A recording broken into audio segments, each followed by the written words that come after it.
Jangan lupa untuk subscribe dan nyalakan lonceng notifikasinya.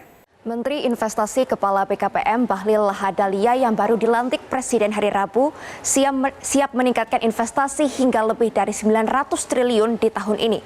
Hal ini juga dilakukan untuk mendukung pemulihan ekonomi nasional.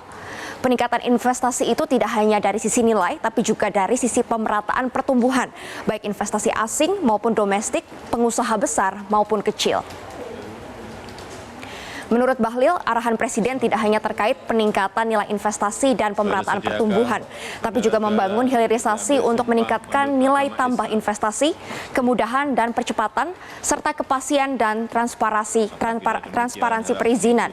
Bahlil menegaskan dengan perubahan nomenklatur BKPM menjadi Kementerian Investasi, arahan Presiden tersebut akan lebih mudah dicapai, termasuk target investasi senilai 900 triliun tahun ini. Karena pengusaha itu hanya membutuhkan 4 hal, kepastian, transparansi, kemudahan, dan kecepatan. Nah, kalau ini sudah mampu kita lakukan, maka saya yakin investasi akan masuk. Yang berikut adalah perintah Bapak Presiden, tidak boleh kita menahan-nahan izin. Karena kalau menahan izin, itu sama dengan menahan penciptaan lapangan kerja. Karena sekarang 16 juta orang mau cari lapangan kerja dari mana? Nggak mungkin mau terima lewat pegawai negeri.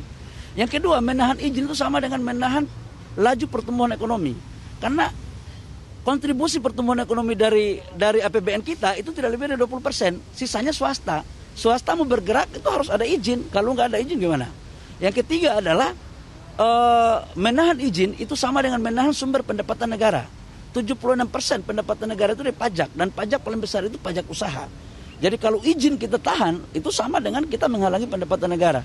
Yang berikutnya, keempat, itulah menahan izin, itu sama dengan menahan peningkatan predikat kita terhadap bisnis, kemudahan berusaha. Ya.